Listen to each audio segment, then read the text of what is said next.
when you talk to him and tell him what the truth is, he won't be able to refute it. I told you earlier, he doesn't know this. How could he know? Katt Williams once warned that a single weekend with the wrong white woman could topple the mightiest man alive. I'm gonna fucking choke the shit out of you when I see you. Well, I'm not really interested in getting choked, so I guess we're going. I don't want to be, don't manipulate me.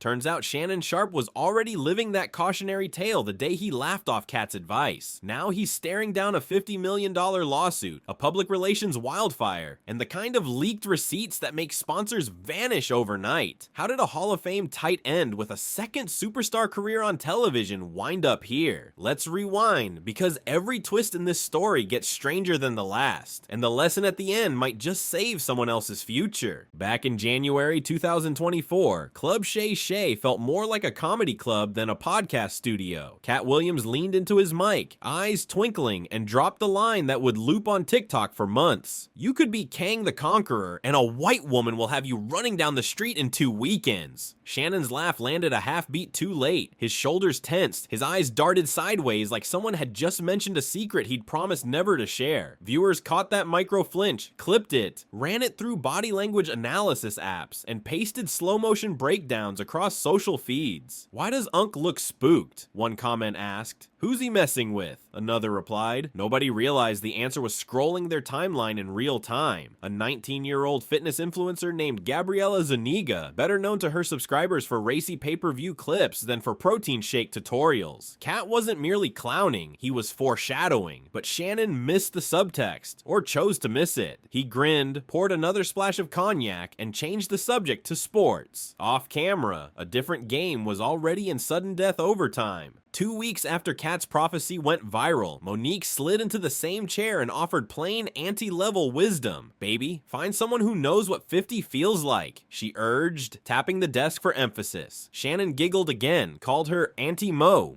promised he'd do better, and steered the talk back to gridiron nostalgia. In truth, he had already flown Gabriella to Los Angeles twice, business class seats, 5-star hotels, and a phone upgrade for better FaceTime. Their chats, later leaked, brimmed with pet names and cash emojis. She asked 25 grand for each cheek. He countered with shopping sprees and signed jerseys. Friends texted him caution emojis. He replied with goat emojis, confident he could outrun any risk. That confidence was deja vu. A decade earlier, an ex-girlfriend had sought a restraining order, claiming he threatened her. Case dropped, reputation dented, lesson unlearned. This time, he felt untouchable. Millions in the bank, mic hot chemistry on ESPN, and social media calling him Unc like family. History, however, loves reenactments. Before long, Gabriella's Snapchat saw more of his Beverly Hills kitchen than his own relatives did. She recorded him humming old school R&B while broiling salmon. He didn't notice the little red rec light on her burner phone. Or maybe he did and thought it looked romantic. Either way, the footage would later become Exhibit A. They met, according to court filings, on an October 2023 Tuesday at a luxury gym just off Sunset. He was mid-set on inclined dumbbells. She walked by in pink leggings, phone angled toward a ring light. Shannon joked that her selfie game was stronger than his bench press. She laughed and asked for a spot. She was 19, an age that sounds grown until you realize she was a high school sophomore when Shannon last suited up for a game. She's younger than his youngest child, younger than several of his on-air colleagues. But the law said legal, and the culture of celebrity whispered normal, so he slid into her DMs later that night. At first, the messages look like every other sugar and spice arrangement. Dinner at Catch, late night drive up Mulholland, a Venmo transfer for Uber that covered rent instead. Soon, however, the tone sharpened. He asked for certain role plays, ones Gabriella had never tried but learned to recite like lines from a script. He talked about a big black baby, about brown balloon knot kisses. She typed back laughing emojis and heart eyes, but the timestamps show delays, seconds that hint at hesitation. Still, the money flowed and the trips piled up. Miami for Art Basel, Vegas for Super Bowl weekend, Aspen for New Year's snow. On paper, she was a consenting adult. Off paper, the power gap gaped wider each day. February 2025, 2:14 a.m.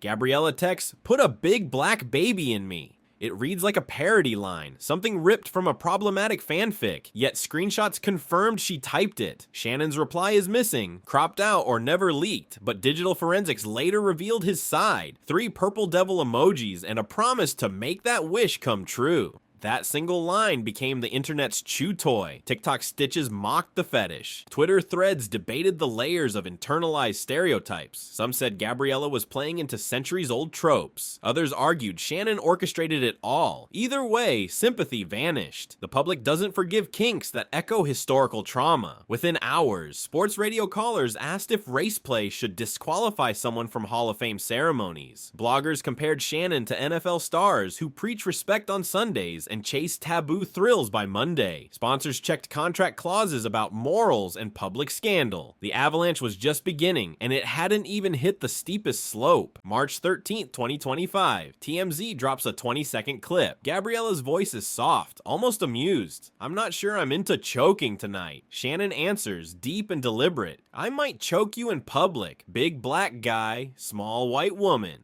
The phrase lands like an anvil. Context, role play, doesn't matter. In the court of clicks, nuance is a myth. Reaction is instant. Think pieces sprout like weeds. Cable panels play the audio on loop, heads shaking in quad box formation. Shannon's defenders say it's consensual fantasy. Critics hear a threat dripping with racial power dynamics. The clip racks up 7 million views in 4 hours. By sundown, ESPN issues a statement. "We are reviewing the situation." Shannon's name trends above March Madness scores. His Instagram comments become a war zone. Heart emojis versus snake emojis. And somewhere in Las Vegas, attorney Tony Busby drafts a complaint that will turn social outrage into courtroom strategy. Filed April 20th of 2025, Clark County District Court, docket number 25-CVI-04419. Gabriella Zuniga, plaintiff, versus Shannon Sharpe, defendant. Allegations: 2 incidents of forced intimacy, October 28th, 2023 and January 16th, 2025. Non-consensual filming, verbal intimidation, and emotional abuse. Demand $50 million and a public apology. Buried in the pages is a curious footnote, an email from Shannon's camp offering an 8-figure settlement in March, days after the audio leak. Translation: somewhere between $10 and $12 million to make the problem disappear. Gabriella's team declined. They wanted a public reckoning, not a private payout. Shannon fires back online, seated in a mahogany study. He calls it a shakedown, says Busby, targets successful black men, and warns that edited clips will play into every ugly stereotype. He's half right about stereotypes. They're sharpening their claws as he speaks. What he misses is that the internet does not care who edited what. It cares that the seed of suspicion has already sprouted into a forest. April 24th, 2025, 6:02 a.m.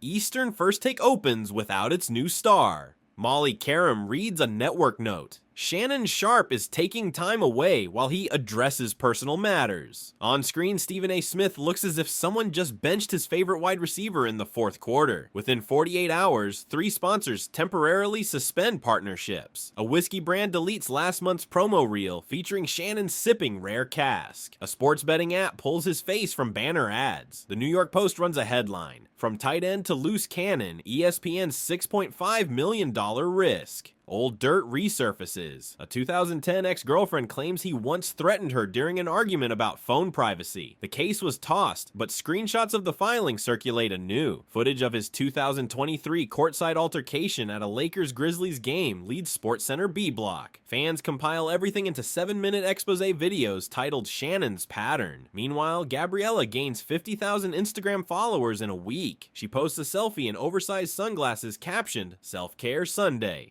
Comments divide. Snakes, crowns, flames, pitchforks. Whatever opinion you hold, one fact is clear. The culture machine has sucked everyone in, and nobody will exit looking clean. A week after the lawsuit, TikTok parody accounts recreate Katt Williams' 2 weekends line while green screening Shannon's nervous chuckle. The meme ends with Katt typed text. Auntie Mo tried to save him too. Hashtags flip from $UNC approved to $UNC exposed. Some voices argue nuance. Age of consent, kink autonomy, presumption of innocence. But nuance doesn't trend like outrage does. Most outsiders simply see a millionaire granddad chasing barely legal thrills, dabbling in racially charged fantasies, and then crying foul when the fantasy bites back. To them, Katt wasn't joking, he was clairvoyant. So what's the takeaway? Power without discipline is a ticking clock. Money can't outrun digital receipts, and charisma can't spin a story your own voice already told on tape. Whether the court rules for Gabriella or punts on every claim, Shannon's image has slipped from polished gold to tarnished bronze. And that might be the steepest price, losing the unspoken trust that let fans call him Unk without irony. Next time a podcast guest drops an uncomfortable truth, maybe the host will pause long enough to hear the warning behind the joke before it echoes through every corner of the internet, stamped with their own name. Katt Williams didn't just tell a joke, he predicted a downfall. Shannon Sharpe laughed, kept scrolling, and landed in the very headline Katt described. If power is the ability to shape your destiny, then wisdom is knowing which temptations rewrite it instead. The question now isn't whether Shannon can settle a lawsuit, it's whether he, and the next star watching in silence, can learn that lesson before the next 2-weekend warning hits home.